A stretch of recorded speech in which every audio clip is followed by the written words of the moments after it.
सुना।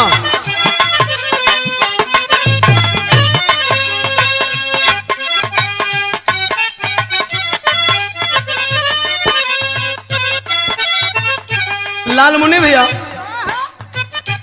हमारे छोटे भाई मिथिलेश बाबू बड़ा बढ़िया गीत बजा दिलन। तनिका अपने ऑडियंस खातिर गावे का मन कर गई। कौनो आशिक है अरे कोई कहे तो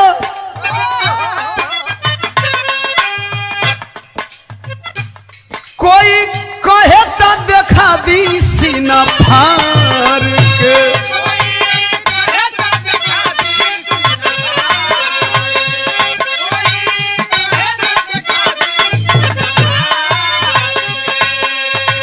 अरे कोई कहे तो देखा दी सीना फाड़ के। उता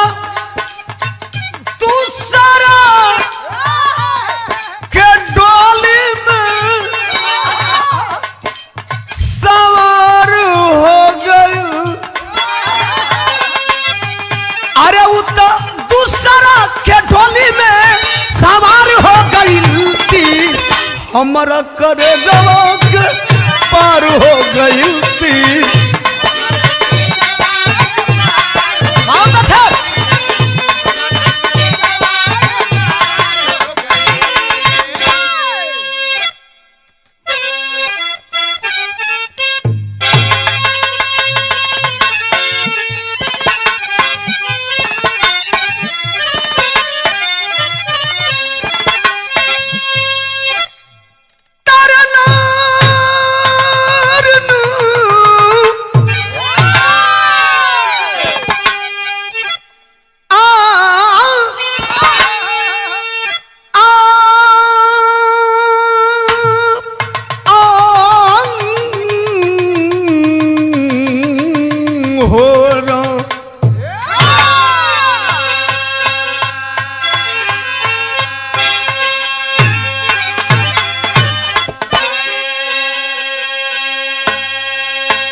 अच्छा बाबूजी हम प्रकाश दीवाना पुनः एक बिरहा आप लोगन के बीच में भेजत बनी। हमरी आवाज में बहुत बिरहा सुनले सबे। ये बिरहा अपने आप में एक मिसाल बा। 4 लाइन भूमिका के अंदर कवि का भाव है संतोष।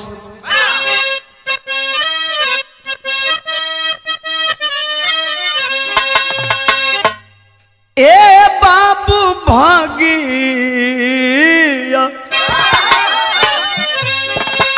भगिया से ज्यादा समैया से पहले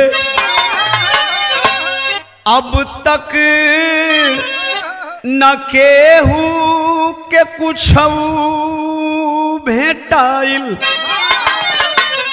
भगिया समय जेकर साथे न होला सब कुछ भी पाके उ बाटे लुटाइल। भगिया समैया के मार खैल रघुबर पवले नाराज ताज पा गईल बनवा। अरे भगिया समैया से सब कुछ मिलेला। तये बाबू बिरहा में गा के बतावे दीवनवा।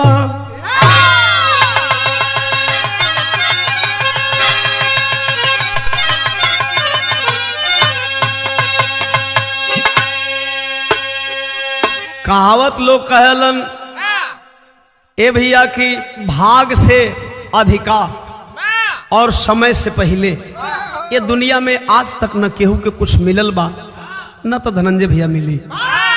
बिरहा में फिर एगो नई कव्वाली का पेशकश बा। कौनो प्यार में चोट खाई लासिक अपनी मासूका से कहता है। क्या कहता है मिथिलेश मुन्ना?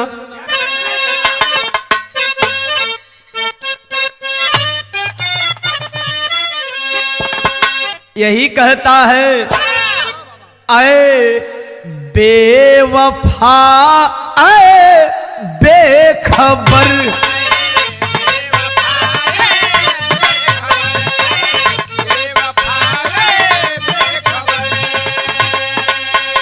अए बेवफा अए बेखबर, क्या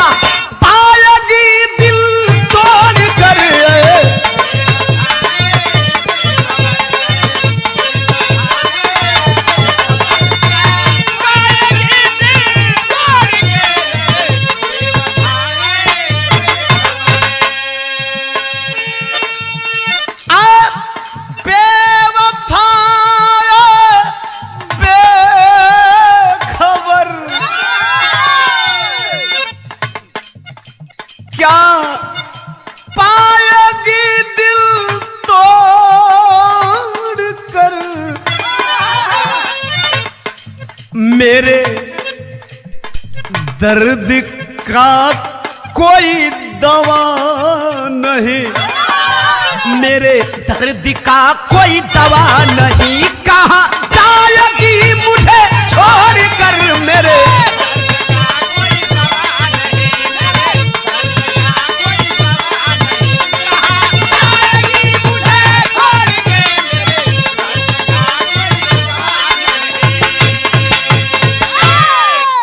आए बाबू बिरहा में कब जी भाव लिखल, कोई समय बान से बचा नहीं,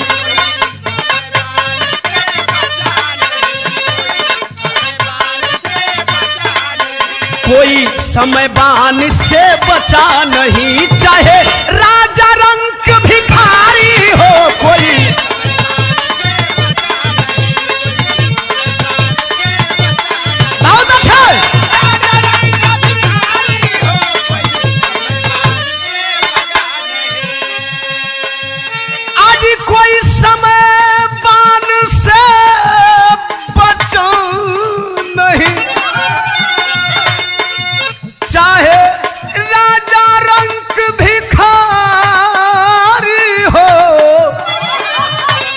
भला बुरा आस्तिक नास्तिक, हो भला बुरा आस्तिक नास्तिक, चाहे वो पाक पुजारी हो,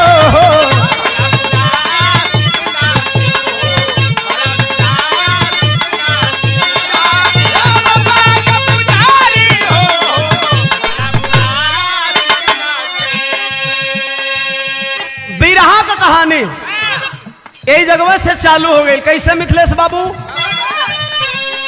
जिगर में चाह हो तो ईश्वर प्यारे पूजा है, जीवन में प्यार से ना बढ़ के कोई दूजा है, राज महाराष्ट्र में या मुंबई नगरिया में विराजे राजू पत्नी दुर्गा संग बखरिया में, निजी फैक्ट्री गिलास का चलाते थे, कल्याण में वो अपनी जिंदगी बिताते थे, शादी के 40 साल बाद अकेलाल हुआ, शादी के 40 साल बाद अकेलाल हुआ, राजू वर्मा संग दुर्गा जी का खुशहाल हुआ,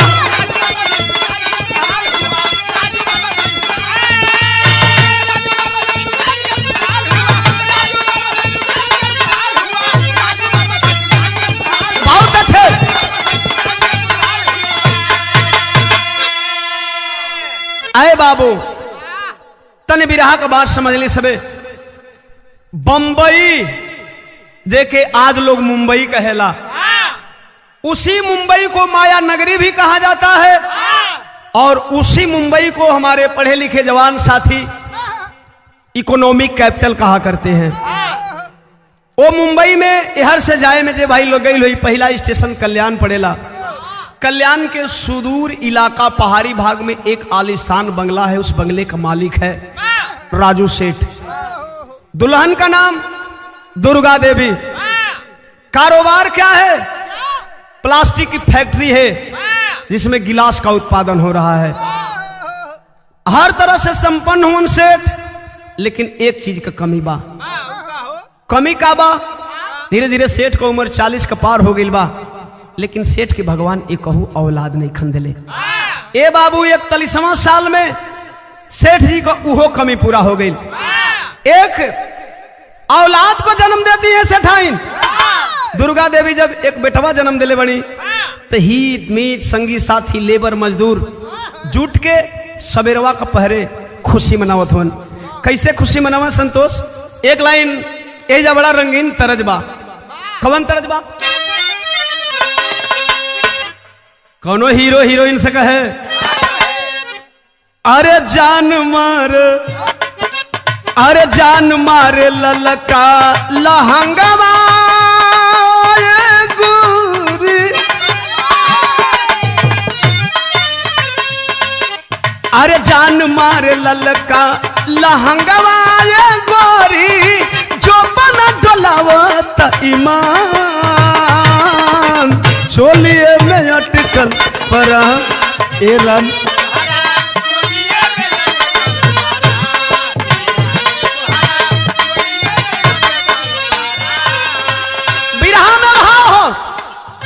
चंदा के पाके अरे चकोरी मुसुकैली, चंदा के पाके चकोरी मुसुकैली, सुमन के पाके भगवान, नर नारी भरे मुस्कान।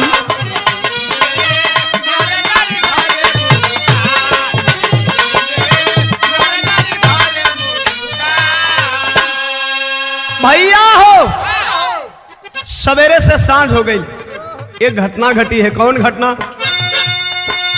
धीरे धीरे भयल बसाम के समैया, धीरे धीरे भयल बसाम के समैया, भइल अंधियारा दूर हो गईली बिनैया।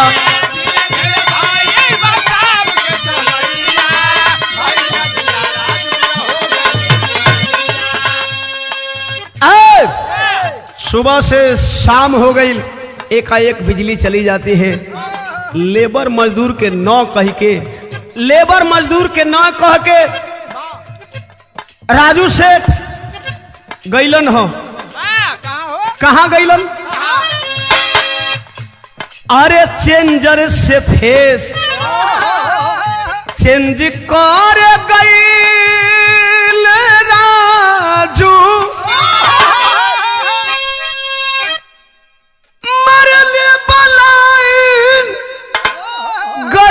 जान। है बाबू जे वही फेस कर लाइन चेंज कैलन, चेंजर में लाइट आ गई।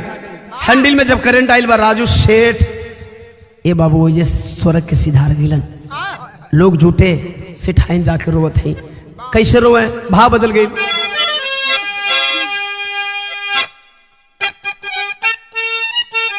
अपने बछवा के गोदिया में लेके आरो के एगो सवाल करें कि दई के सहारा बेसा हारा कई दिहला हो, ऐसा हो गोदी भरे के छीन लिहला से नूरवा हो नू। ऐसा है इका कैला एक खुशी दे के जिंदगी भर खातिर अब आगिन बना के चल गिला। कौन कसूर कैली चली गईला छोड़ के, सातों जन्म के नाता हमारा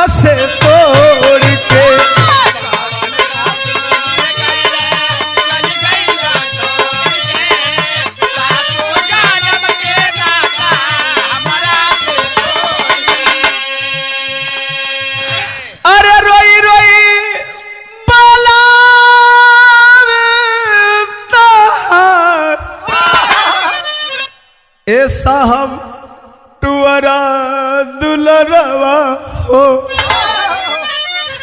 ऐसा है बचवा पापा पापा कहबा लोग समझावे बौरा हो से ठाइन। अरे देखा तू कितना खुश नसीब बड़ो कि सेठ जाए जाए के भी तो कि एगो औलाद देके चल गिला, अपन निशानी देके चल गिला। तेरे ही हो रही कैला के बाद सेठाइन वो लड़का का नाम धीरज रखली ना। जब धीरज का उम्र 15 साल का भयल बा तो मैं अपने जवान साथियों के लिए एक हिदायत देना चाहूंगा। अगर अपनी बाप की संपत्ति कोई बढ़ाए ना तो धनंजय भैया घटाए भी ना। एक औलाद होने के नाते सबका फर्ज बनता है। 15 साल का उम्र में धीरज आए है पंचो एगो बड़ा बढ़िया काम कर गई। अपने बाप का जवन एगो कारखाना रहे वो के 2 गो में बदल दिलस। 2 कारखाना हो गया। तीसरा कारखाना का जमीन देखे खातिर चलल बा पूना बदे। दिल में आयल कि तनी चल के शिरडी के साईं बाबा का दर्शन कर ली, इनसे कुछ मन्नत मांग ली। पहुंचा है शिरडी के साईं बाबा के धाम में। अब मांगत है का मांगे संतोष है गीत बदलत बा तनी बढ़ जा बाबू।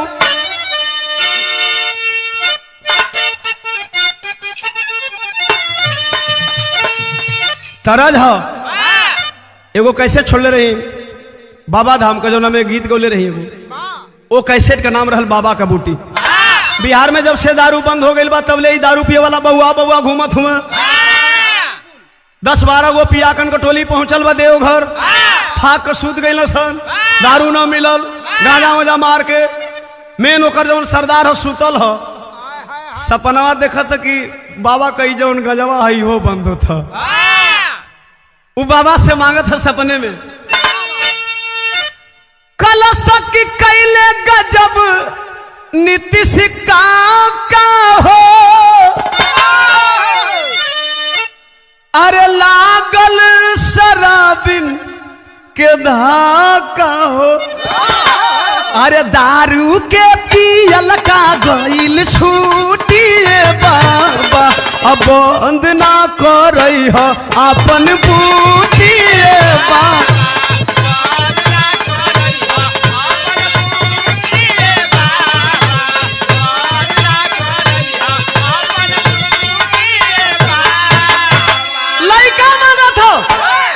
अरे शिरडी के बाबा साईं जी सब कुछ दिहली गोसाई जी चाही का। अरे भरल धन महल अटारी आए बाबा कहिया आई सुघरी मेहरी आए।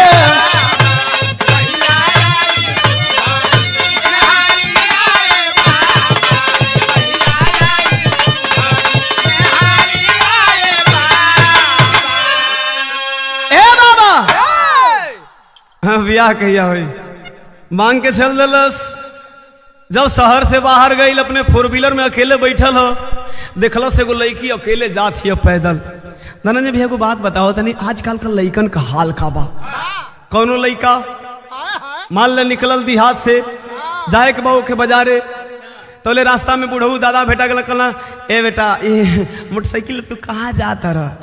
लड़का कही बाबा जाता नहीं बाजारे नू तो दादा कहे कि बेटा तनी हमरो के ले ले चला ना। लड़का कही ए दादा मोटरसाइकिल के पिछले चक्का में हवा ना बा बहुत कम बा। दादा कहे अच्छा जो भगवान करो तोरा दोनों चक्का का हवा खत्म है।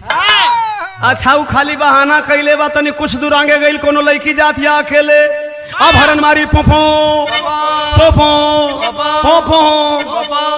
वो लड़की का देखो को मन ना लेकिन उपजिया के ताक दी आ ताक के मुस्कियाई तो लड़का कही ए चलो। अच्छा लड़की धीरे से मुड़ी हिला दे भाई उमर सब बैठा ललस। दादा चश्मा फाड़ के देखा तहरी बेटी की ओके बैठावे के बेरी तो हर चकवा का हुआ कम ना बा। अच्छा यही तरी हॉर्न मारत हो लड़की हाथ दे दलस। धीरज गाड़ी रोक दिया तब भयल का अरे देवे में लिफ्ट भयल एक सुंदर से भेंट हो। अरे तचाए में पूना ममिला हो या गयल से हो।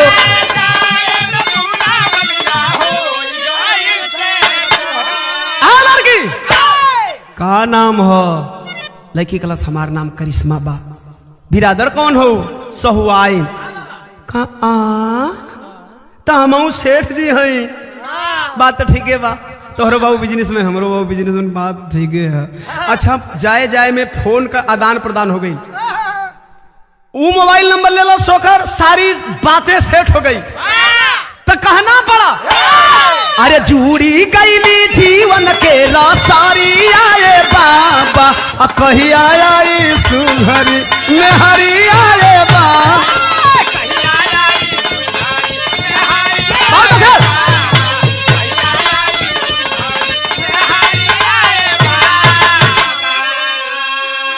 लड़का लेकिन में रोज फोन होखे लगल, बात होखे लगल। एक दिन करिश्मा का भाई पकड़ लिया, सवाल किया किस बिरादर का लड़का है रे? अपने बिरादर को होगा, बात बन जाएगी। करिश्मा बिरादरी बतौले बा। करिश्मा का भाई खींच के 5 तमाशा मरलस, बंद कर बात, छीन लेलस मोबाइल। अच्छा 2-4 दिन के बाद केहू तर जब मोबाइल पोले बिया, फोन करके फोने पर बिल खते, ए जी से हालत बड़ा खराब बा। धीरज का तो का भयल रे? अरे बेजार नहीं खी ना, अब सुध चाहिए का कलश के तो के मजाक सोचता भैया मरले बड़ा 2-4 दिन मोबाइल छीन ले रहा। जल्दी कुछ उपाय करने तो हमार द्वार मिलन अब न हुई। इतनी बतिया सुनलस तो एक हवा खराब। आके अपनी माई कहन, ए भैया मन मार के बैठल बा। माई पूछती है, ए बेटा का भयल रे? फैक्ट्री में घाटा लगा था। का भयल रे? मजदूर भागत रहो। का भयल रे? कोई तो के मारल, गरियावल, बोलल। अरे तो भयल का बा? कोनो तकलीफ बा, दुख बा? कल नो का भयल? कल माई रे एगो सारी कलैकी से हमरा प्यार हो बा। का बौरा कहीं का ओकर घर वाला तो के माने ला, कहा नहीं वो माने ले। हाँ कहे फोन करके बुलाओ, आ जाई। कहा माई विश्वास बा जाई। फोन करके बुलाया, शिरडी के साईं बाबा को साक्षी मान करके साथियों शादी कर दिया गया। दुल्हन को लेकर घर आया है धीरज और करिश्मा की जोड़ी जम रही है। देखा एक प्यार अपने प्यार के लिए छोड़ करके परिवार चला आया। लेकिन ए बाबू शादी का 2 साल बीतल तो माई दुर्गा देवी का देहांत हो गया। जब शादी का 3 साल बीता, संजोग देखें करिश्मा के भगवान ने कहो औलाद नहीं खंडित। जब करिश्मा के भगवान ने कहो औलाद नहीं दिलन हो बाबू, तो शादी का 3 सलियक बात कभी लिखतवन। ये जब बिरहा का शैली में भाव बाबू,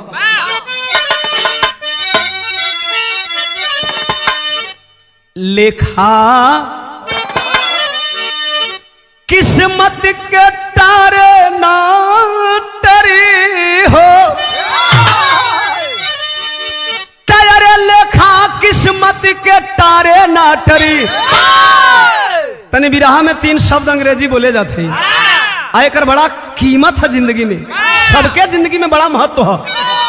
अरे प्रेजेंट तो प्रेजेंट, पास्ट देखा सब, फ्यूचर कोई न देखा। अपनी जिंदगी का वर्तमान सब देखत बा, अपना जिंदगी का भूत भी सब देख ले बा, लेकिन ऐ पंचों भविष्य के आगे काला पर्दा लगा हुआ है धनंजय भैया। उसके सामने कोई देख नहीं पाता है कि आगे क्या होने वाला है। ठीक यही बात लागू होती है इस बिरहा के पॉइंट पे। तो मासिक पीरियड बाद पति संग सोई थी एक रात। कौन? करिश्मा। औरतन खातिर महीना में 5 दिन बड़ा डेंजर होला। डेंजर नहा धो के सुतल बा मासिक पीरियड के बाद। तो कभी जी लिखत हन कि मासिक पीरियड बाद पति संग सोई थी एक रात। होता नहीं औलाद तुम्हें कह मारा धीरज लात। शारीरिक संबंध भी बनाए, पति पत्नी में जो रिश्ता होता है उसे कायम किए, लेकिन सोने के बाद जब हटा है तो कहा बे ऐ करिश्मा, मैं तुम्हारे साथ कितना हूं, रात सो लूं, कितना हूं, दिन सो लूं, लेकिन तुम मां नहीं बनेगी। तुम मां नहीं बनेगी तो वंश नहीं दे पाओगी, तो तू पत्थर की मूर्त है।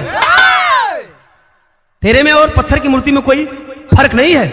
वंश नहीं दे पाओगी तो तू पत्थर की मूर्त है। और निकल जाओ तुम आय हाय बाबू, वाह मार मार के अपनी दुल्हन के घरे से निकालत बहो। और जब घरवा से निकाले लगले बाबू तो दुल्हैया रो के को बात कह ले बा। का कहे बाबू? संतोष बाबू तनी बढ़ जा। यह कहे भले मारी हर रोज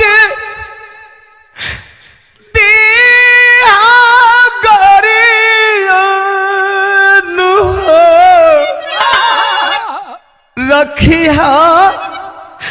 दासी बनाए ए साहब हम हई तो अरे गुजारी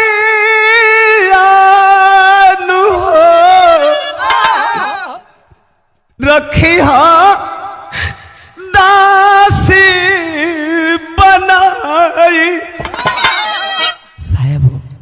को बियाह करबा, हमरा औलाद नहीं होला ना, दूगो बियाह करबा, 4 गो खको बहनी के लेके बा।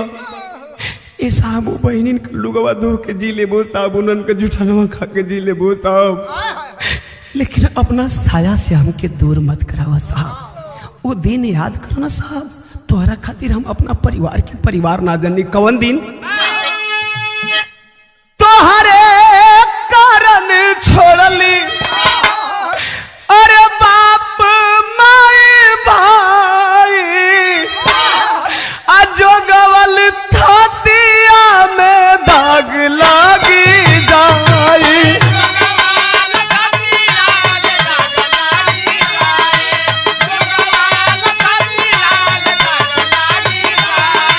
कैसे धोइब मास के मोटरिया नु हो, रखी दासी बनाई।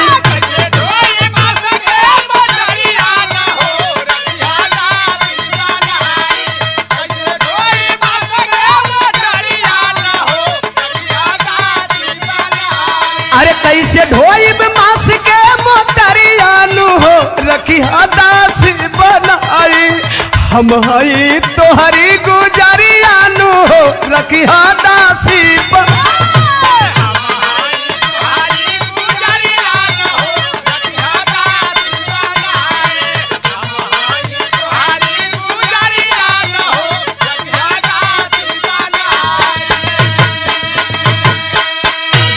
अरे बाबू रोती रह गई करिश्मा, लेकिन नहीं माना, रात को निकाल दिया। आज वो भागन पहुंची है कहां? विरह में तनी भाव बदलत बा। ए बाबू कुदरत करिश्मा देखी अरे तरोवेली करिश्मा, अरोवत धोवत आईली बीरार जी।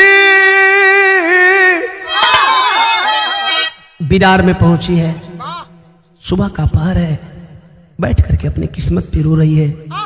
तब तक से बीरार में एक घटना घटी है कि तवले दूध बेचे वाला के अरे पाराली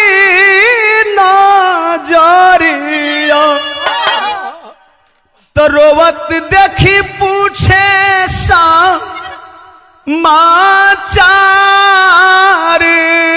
जी।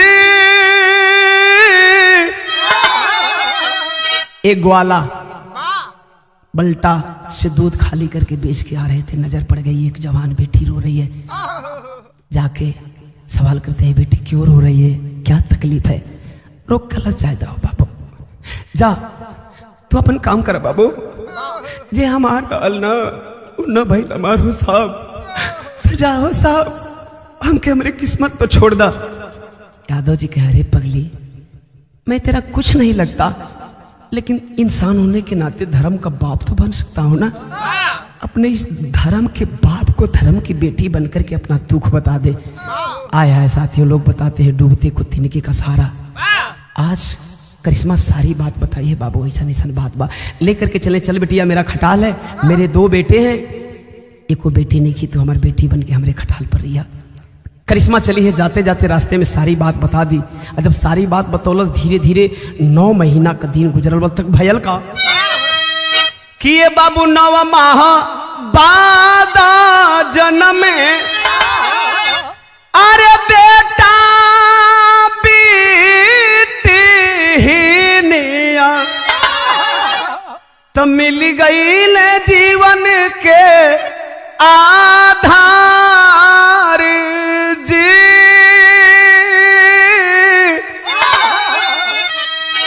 9 माह के बाद एक बात मैं क्लियर कर देना चाहता हूं अपने विरह प्रेमियों के लिए। हम बताए थे टेरी से बाद में मासिक पीरियड बाद पति संग सोई थी। लोग कभी कभी धनंजय भैया गलती कर जाते हैं, जल्दबाजी कर जाते हैं। जिस दिन कलह किया उसी दिन वो करिश्मा गर्भवती हो चुकी थी। 9 माह के बाद 2 बच्चों को जन्म देती है, एक बेटा और बेटी। बेटवा का नाम अमन रख ले, बेटिया का नाम किरण रख ले। बाबू बाबू अच्छा थे भैया। 10 साल के उम्र जब बचवा बचियन के भइल बा तो एगो और विपद का पहाड़ टूट गई। ए बाबू 10 साल बाद याद अरे चली दिहाल घर तो दूधावा के छोड़ी का रो पार जी। 10 साल के बाद एकाएक इलाहाबाद का रहे वाला यादव जी के खटाल का 2-4 गैया मर गईलिन। भैया हो यादव जी इलाहाबाद चले आए। आज वो करिश्मा से कहते हैं चल बेटी मेरे घर चल, अब यहां रह करके मैं क्या करूंगा। कलश नहीं हो बाबू, बहुत पल्ला हमके, अब जा हमारे बचवा बड़े बड़े हो गए बाना सना। ए मुंबई में हम अपन जिंदगी का परवरिश कर ले, अपना बचवा बचियन की पढ़ा ले। यादव जी चले आए इलाहाबाद, लेकिन करिश्मा अपने बच्चों को पढ़ा रही है। तनी तरज बदल गई। अच्छा तो मतारी बहन लोग गीत के बड़ा झूम के गावे कोनो तीज त्योहार पर। कैसे कि आज एकदसिया अरे बिहान दो तरसियो के ना सैया मांगला गवानावा तेरसिया के ना। लेकिन ये बाबू पढ़ा रही है करिश्मा अपने बच्चों को। कैसे पढ़ावे? करे मजदूरिया अरे खटावली शरीरिया पढ़ावे लगली ना। हाँ हाँ पढ़ावे लगली ना तो अमन किरण के मयारिया पढ़ावे लगली ना।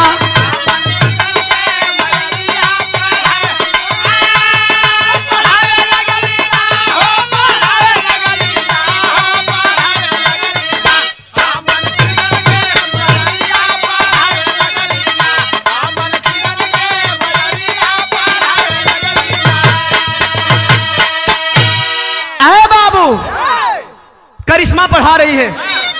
समय कितना गुजर गया, धीरे धीरे बीतल अरे 5 साल की समैया। अब भैली बीमार नौकरी करे बहनी भैया।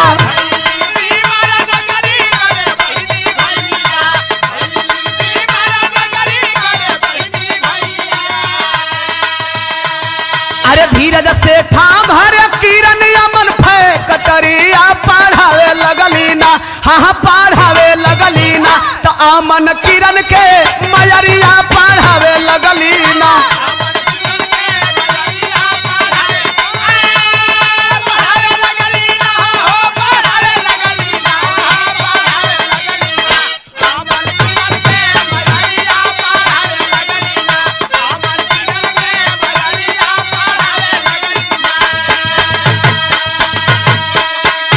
आए बाबू बच्चों को पढ़ा रही है करिश्मा। 5 साल समय बीता है। माँ फुटपाथ का भोजन करते करते बच्चों को पढ़ाते पढ़ाते अपना पेट काटते काटते ब्लड कैंसर की मरीज हो जाती है। 5 साल के बाद माँ का शरीर जवाब देने लगा। दोनों बेटा बेटी 15 साल की उम्र में अमन और किरण नौकरी की तलाश में निकल गए।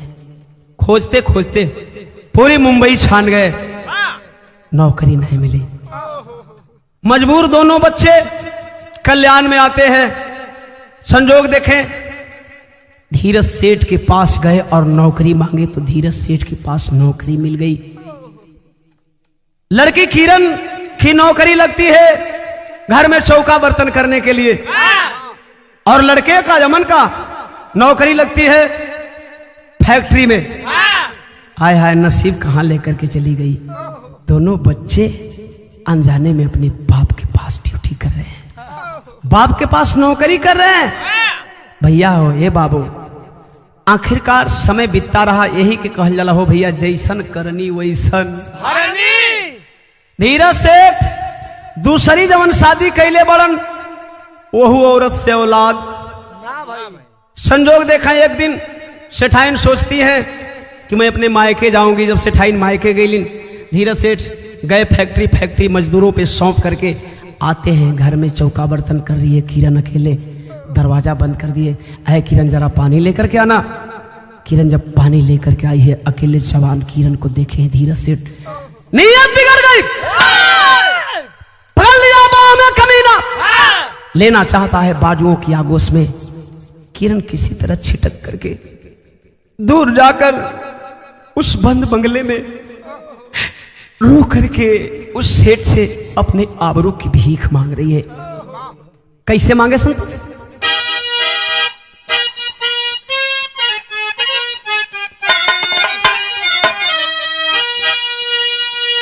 कहत में बेटी बेटी कहला साहेब भइला तू बाप हो। ए साहेब सेठाइन हमारा हाथ रही था, तुमके बेटी बेटी ने कहत रहा। ए साहब जब बेटी कहत रहा ना, तो हम तुहार धर्म का बिटिया बहने, तो हमार धर्म का बाप ना भैला साहब। ए साहेब एगो बात सुनो साहेब, अरे बेटी बेटी कहला साहेब भैला तू बाप हो। बेटी बेटी कहला साहेब भैला तू बाप हो। लुट जन इज्जतिया साहब, लुट जन इज्जतिया साहब, कर जानी पाप हो।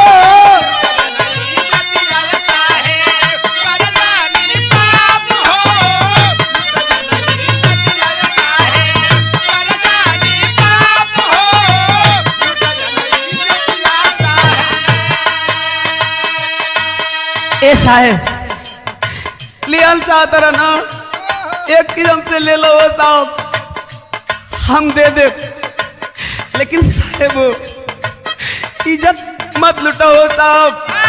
अगर सेठाई न माँ को बेटी बहल नहीं तो हमारा जैसन जवान बेटी बहल नहीं तो साहब। ए साहब एक चीज हमसे तू हंसी खुशी ले लो। कौन चीज?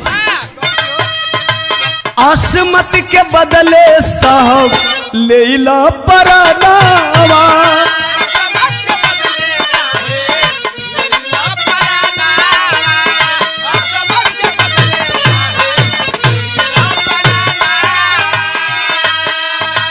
कौन मुंह देखाइब माई भैया के समानावा।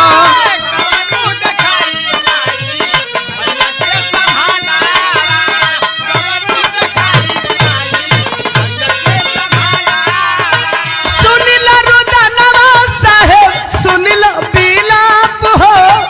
सुनिला रुदनवा साहेब सुनिला बिलाप हो। लूट जन इज्जतिया साहब, लूट जन इज्जतिया साहब, अरे कर जानी पाप हो।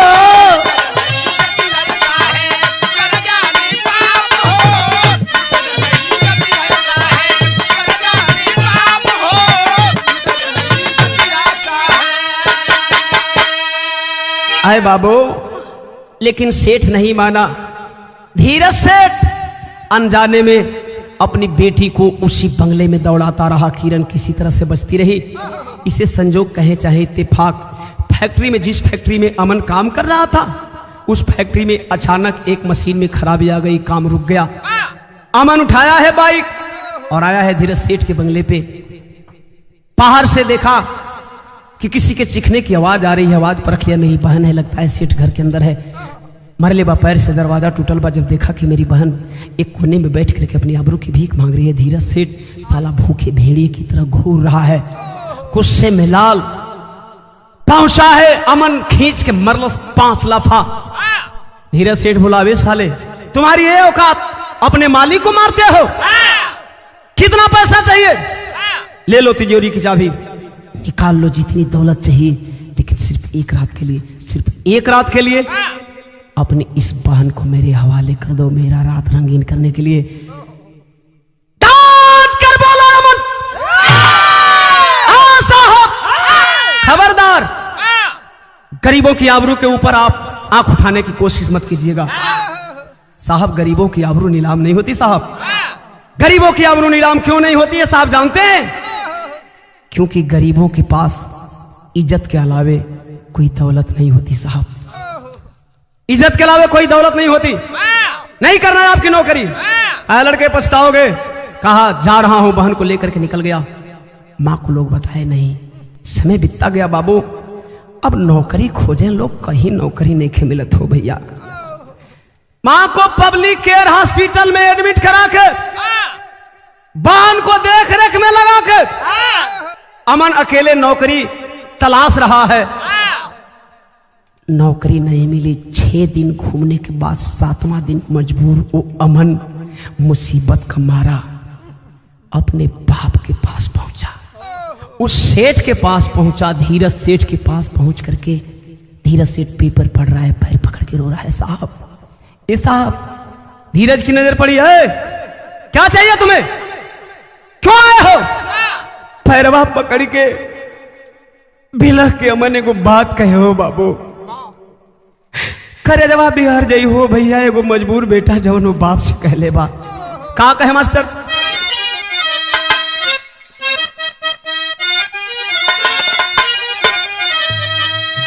इहे कहे, ए हमारे साहब जी,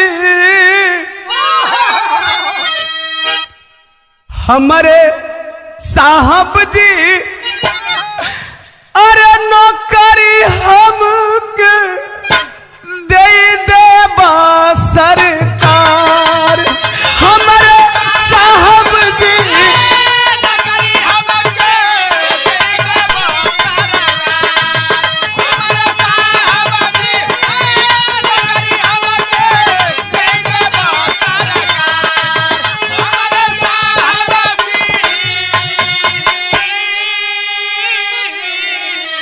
अरे रे रे रे, धीरज बोला तुम्हें नौकरी चाहिए? तूने तो इसी नौकरी को लात मार के गया था ना, क्यों? कहे सुन ला साहब, काहे बदे नौकरी मांगे बनी? पैसा के पड़ल जरूरत, अरे नाई पड़ल बीमार की हमारे साहब जी,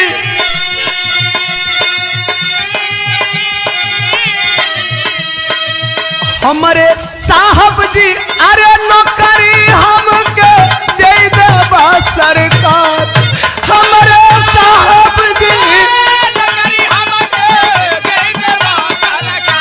बहुत अच्छे, बहुत अच्छे। नौकरी हमके दे देबा सरकार, हमारे साहब जी।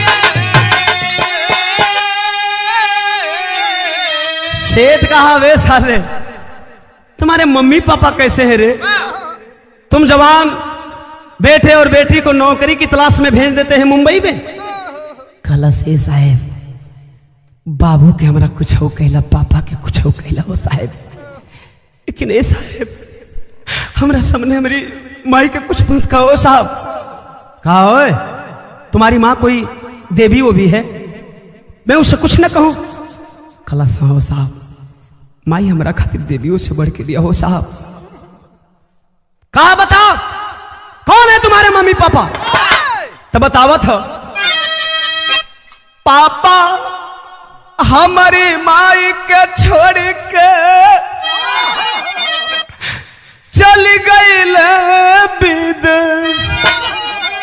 ऐसा है जब हमन का माई का गर्भवा में रही, जब माई बतावे ले कि हमने का पापा हमने के छोड़ के बड़ी दूर चल गए, विदेश चल गए, तबले ये साहब तू सुनबा ना तो तुम्हारी माई के सैल्यूट करवा हो साहब। तबले जाना ताला माई हमने के कैसे पाले ले बतावे।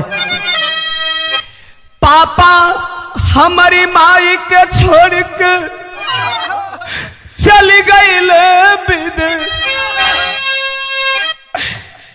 तबला हमारी माई करिश्मा अरे साथ बाल कॉलेज की हमारे साहब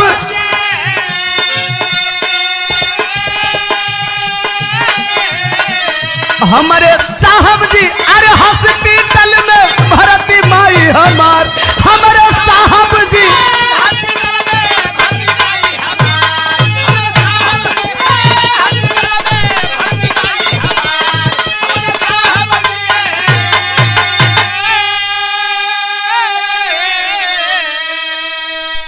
धीरज सेठ बोला, क्या बोला? कौन है तुम्हारी माँ? करिश्मा। कहा साहब? अच्छा रोवत चेहरा पर एक खुशी हो गई कि लगा तो साहब हमारी माई के जाने लगे। हाँ साहब, हाँ साहब मेरी माँ करिश्मा है साहब।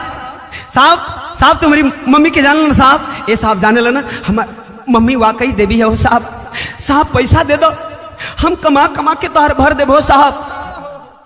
धीरज सेठ जानकर अनजान बन गया। नहीं, मैं नहीं जानता किसी करिश्मा को। निकल जा मेरे घर से। नहीं देना तुम्हें नौकरी, नहीं देना तुम्हें पैसा। एक बाप अपनी औलाद को दोबारा अपने घर से ठोकर मार करके निकाल दिया। बाबू कल से साहेब जाता नहीं हो, लेकिन अगर हमारा माई की जानत हुई बन साहब तो हमार माई कल्याण में पब्लिक केयर हॉस्पिटल में भर्ती बाबू साहब। ऐसा है एक बार आके हमारी माई के देख लिया हो साहब। साहब एक बार हमारा माई के देख ले, जानत ही बता दिया हो साहब। लड़का चला आया। धीरज सेठ जब एकांत मन से सोचने लगा, सोच रहा है कहीं मैंने तो गलत नहीं कर दिया, कहीं वाकई मेरी करिश्मा तो नहीं है। अगर मेरी करिश्मा है तो कहीं ये दोनों बच्चे हमारी आखिरी मुलाकात के निशानी तो नहीं है। यही सोच सोच करके बात साथियों धीरज सेठ बेचैन हो गए। दिन बेचैनी में कट गया। शाम का खाना नहीं खेलूचत, भोजन नहीं खेलूचत। जब घड़ी आधी रात बतावे लगल, घड़ी 12 बतावत बा। आय हाय धीरज सेठ बेचैन हो गए अपनी मोहब्बत से मिलने के लिए। चलकर कम से कम एक बार सच्चाई तो जान लो कि सच्चाई क्या है। धीरज सेठ जब चलने की तैयारी की तो बिरहा में आला निकल गई। संजोग समाय भाग से आर्य जीवन का नेवरिया चले तकरम प्रधान जन सुर सुन सुर अरे मन वाली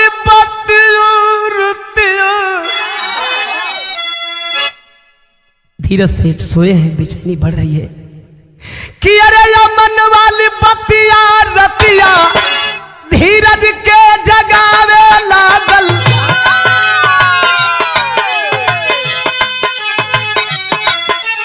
अरे चल दिहल धीरज देखे खातिर लेके का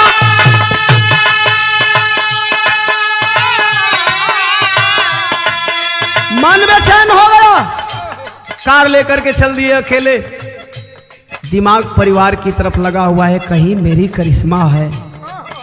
और ये बच्चे हमारे प्यार के और हमारी मुलाकात के आखिरी निशानी हैं, तो फिर मैं उन बच्चों के सामने क्या मुंह दिखाऊंगा, क्या मुंह दिखाऊंगा उस किरण के सामने। गाड़ी लेके चलन ए भैया तवले जब गाड़ी चला रहे हैं और ड्राइव करते हुए दिमाग डाइवर्ट हुआ, पूरा दिमाग परिवार की तरफ लगा है। गाड़ी हॉस्पिटल से 500 मीटर पहले यूं टर्न लेती है और टर्न लेने के बाद हुआ क्या, भइल एक्सीडेंट ताल के नियरवा पंचो,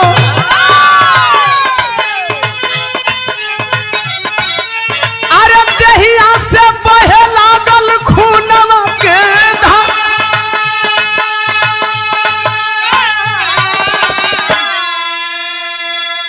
लहूलुहान शरीर, एक्सीडेंट के दौरान शरीर से खून गिरत बा। कुछ समय के बाद जब कुछ लोग देखे, नजर पड़ी, लेकर के सेठ को देखे संजोग उसी पब्लिक केयर सेंटर में जहां एडमिट है करिश्मा, उससे 2 वार्ड पहले धीरज सेठ को एडमिट किया गया। साथियों, इमरजेंसी में डॉक्टर साहब आए, जब ब्लड का ग्रुप टेस्ट किया गया तो ए पंचो ब्लड ग्रुप निकला है O पॉजिटिव, O प्लस, जो कि दुनिया का सबसे मुश्किल ग्रुप है, बहुत कम लोगों में पाया जाता है।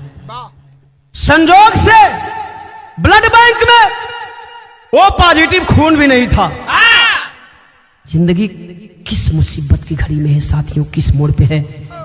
पूरे हॉस्पिटल में आधी रात को हाहाकार मचा हुआ है, लोग काना फूसी करें, तनिका सा खून के बगैर एगो सेठ का नहा के जिंदगी चौपट हो जाई। अरे तब तक से ये बात करिश्मा सुनती है, करिश्मा के कानों में आवाज पहुंची, अपनी सो रही लाडली किरण को जगाती है। ऐ किरण, तेरी मां तुमसे कभी कुछ नहीं मांगा, हालांकि मैं अब नहीं बचूंगी, लेकिन ए बिटिया अपनी मां की एक बात मानेगी, अपनी मां के लिए काम करेगी।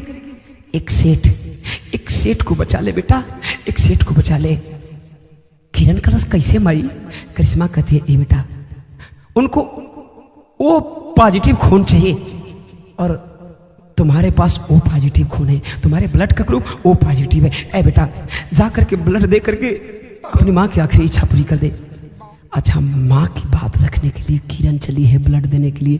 आज जब किरण ब्लड देवे चलल तो ए पंचो जब सेठ के कमरे में जाती है, सेठ का चेहरा जब किरण देखलस, चीख पड़ी किरण, नहीं माँ, नहीं माँ, नहीं, मैं खून नहीं दूंगी, मैं ब्लड नहीं दूंगी, मैं उस पापी को जीवन दान नहीं दूंगी, वो मेरे इज्जत का लुटेरा है, वो मेरे इज्जत का सौदागर है। दौड़ी हुई आई, माँ के कदमों में गिर करके रोने लगी। नहीं माँ, मुझे माफ कर दे माँ, अपनी किरण को माफ कर दे। करिश्मा पूछ रही, कौन है, उसे पहचानती हो? कही हाँ माँ, वो मेरा सेठ है, जिस सेठ के पास हम और भैया काम करते थे वही सेठ है रे माँ। जानती हूं मैंने नौकरी क्यों छोड़ा, भैया नौकरी क्यों छुड़वा दिए। ए मई जैया नौकरिया छोड़ ली ना, ओकरा से पहलवा उसे हमके अकेले जान के हमारी इज्जतिया लूटे खातिर बहुत प्रयास कैलस रे भाई, लेकिन तबले संजोग से भैया आके हमके बचा लेलन। तोरे मरले का डर से हमनी का तो के कुछ कहना पौली जा। आय आय आय आय, माँ सवाल करती करे उस सेठ का नाम क्या है रे, क्या नाम है? कलसमा पापी का नाम मत पूछ, उस सेठ का नाम धीरज है, धीरज। कहीं क्या बोला बेटा? धीरज, धीरज, जरा फिर से बोलना। धीरज सेठ? क्या वही कल्याण वाला? कल्याण वाला प्लास्टिक फैक्ट्री के मालिक? किरण की आंख फटी की फटी रह गई। हाँ मां, वही है। तू उसे जानती है क्या मां? तू उसे जानती है? करिश्मा बिलक पड़ी। अरे केवल जानती नहीं हूं रे, मैं मानती भी हूं। मैं मानती हूं ये मांग का सिंदूर देख रही है ना, उसी सेठ का दिया हुआ ये निशानी है। तुम दोनों भाई बहन उन्हीं की निशानी हो। वो हमारे पति है, तुम्हारे बाप है। ए बेटा, बेटा जा बचा ले। कलश नहीं मां, नहीं, पहले तू मेरे सवालों का जवाब दे। अरे जिस बेटा और बेटी का बाप मुंबई जैसे शहर में अरबपति आदमी हो, उन बच्चों का परवरिश तू फुटपाथ पे क्यों कर रही है? क्या वजह है? करिश्मा रो रही है बेटी, तू जानकर क्या करेगी? जा बचा ले। कलश नहीं मां, बताना पड़ेगा। करिश्मा कहती है बेटी मैं नहीं बता पाऊंगी रे, मैं बता दूंगी तो तुम अपने पापा को बचा नहीं पाओगी। कलश नहीं, तू नहीं बता पाएगी, मैं बता रही हूं। है मां, सच तो ये है कि तू इसलिए नहीं बताना चाह रही है, पापा के अलावा तुम्हारा बचपन का कोई साथी रहा होगा, तुम्हारा बचपन का कोई यार रहा होगा, तुम उससे मिल रही होगी। पापा को मिलना जुलना गवारा नहीं होगा और पापा मना किए होंगे। तू चली आई इस फुटपाथ पे, उस यार के लिए हम बच्चों को बाप से दूर करके तो फुटपाथ पर आके हम बच्चों की जिंदगी से खिलवाड़ कर रही है। यही सच्चाई है ना माँ? सच्चाई यही है रे माँ।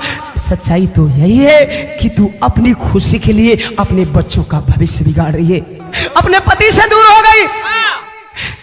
ए बाबू, जब इतनी भतिया अपनी बिटिया को मुंह से सुलस हो, रो पड़ी। नहीं रे, नहीं रे किरण, सच्चाई है नहीं रे, कई सच्चाई यही है। मैं जा रही हूं अपने बाप के पास, नहीं रहना, तुम्हारे जैसी बदचलन मां के पास नहीं रहना। जौना माई के बेडवा से उठे का हिम्मत नहीं करत हो बाबू, बिटिया का बतिया तीर कतरा लागल बा। भाई आंख फाड़ के देख रहा है, माँ क्या बोल रही है, मेरी बहन किरण क्या बोल रही है। अरे तब तक से खड़ा होकर कहती है बेटी नहीं सुनेगी। किरण कहती है कि नहीं सुनना। चलो भैया, माँ की कोई बात नहीं सुननी।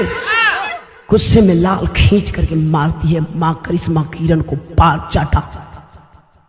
किरण रो रही है, माँ तूने ये भी फर्ज अदा कर दिया ना, तेरा कर्ज उतर गया, मैं जा रही हूं। करिश्मा कहती है नहीं, सुन ले। अरे जिस बाप की बात कर रही है ना रे, वो तेरा बाप एक दिन औलाद के लिए मुझे घर से बाहर निकाल दिए। जिस दिन निकाले बेटा ना, उसी दिन तुम दोनों हमारे गर्भ में आ चुके थे। है बेटा, जिस बाप के पास मैंने तुम लोगों का परवरिश किया ना, वो बाप समझाए जब तुम लोग जन्म लिया तो एक बार मेरा मन किया कि मैं जाकर के तुम्हारे बाप को सच्चाई बता दूं, लेकिन वो धर्म का बाबू यादव जी कलन किए बिटिया, आज तू कितनों जाके सच्चाई कबू तुम्हार पति न मनी है। ए बेटा, यही जिंदगी की कसूर है, चाहे तू बदचलन कह ले चाहे कुछ कह ले। जब इतनी बात सुनी है, माँ के पैरों में गिर पड़ी किरण। किरण रो कर कहती है माँ मुझे माफ कर देना माँ। माँ तो माँ होती है साथियों, माँ ने माफ किया। जा बेटी, अपने बाप को बचा ले। किरण आई है, ब्लड दे रही है बाप को। जब रक्त का संचार हुआ, रक्त का सर्कुलेशन हुआ शरीर में, तो धीरज सेठ को होश आई है। और जब होश आई बा, सामने किरण की रोवत खून दे देखलस। धीरज सेठ हाथ जोड़कर रो रहा है, बिटिया इस पापी को क्यों बचा रही है? नहीं जीना हमें। आज सिद्ध हो गया कि आदमी रुपये से जिंदगी नहीं खरीद सकता। बेटा तू क्यों खून दे रही है? मैं तो तुम्हारे इज्जत का लुटेरा हूं ना। खलस है बाबू, ये खूनवा हमार नहीं बा, ये खूनवा हमार नहीं के हो साहब, ये खूनवा में तुहार अंश बा। धीरज सेठ बोले कैसे? तो किरण समझा रही कि कैसे अंश बा। कि माई करिश्मा हमरे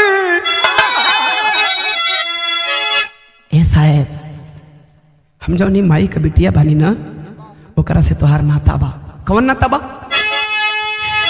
कि माई करिश्मा हमारी अरे तोहरी बियहिया साहब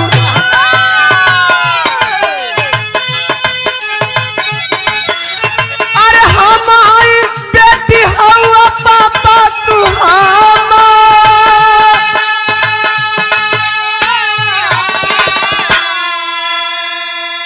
ए साहब अब तो जानला ना साहब, माँ की सारी हकीकत बताती है। धीरज सेठ अपना वार्ड बदलवाया।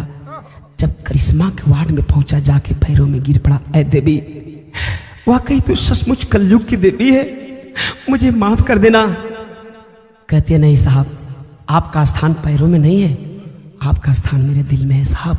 ऐ साहब, अगर आज भी आप हमें पवित्र मान रहे हैं साहब, तो एक काम कीजिएगा साहब।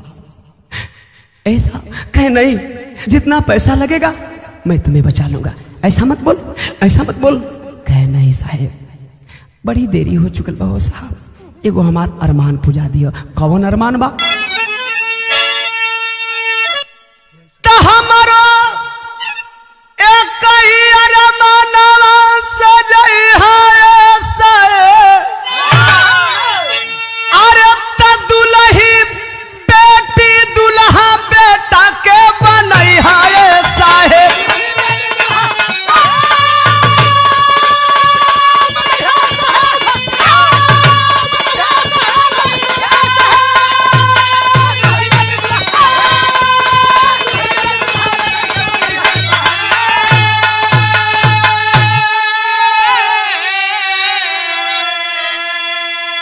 इतना कही के फफक के अपना दोनों बचवन का हाथ ओ धीरज सेठ के हाथ में, अपने पति के हाथ में धरलस। करिश्मा तो भाव लगल। आमन किरण के हाथे हाथ में धरवली, अजानी बिसरई हो कही के पालक गिरवली। हथवा धरावत पलकिया झपक गए।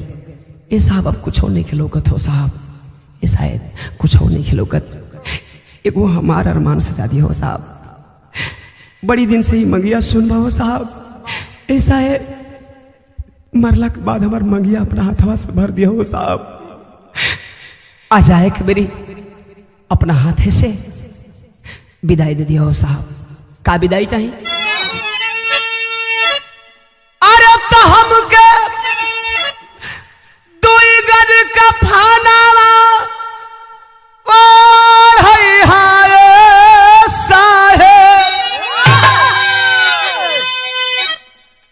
ता दुल्ही अरे बेटी दुल्हा बेटा के बनई हाय साहेब।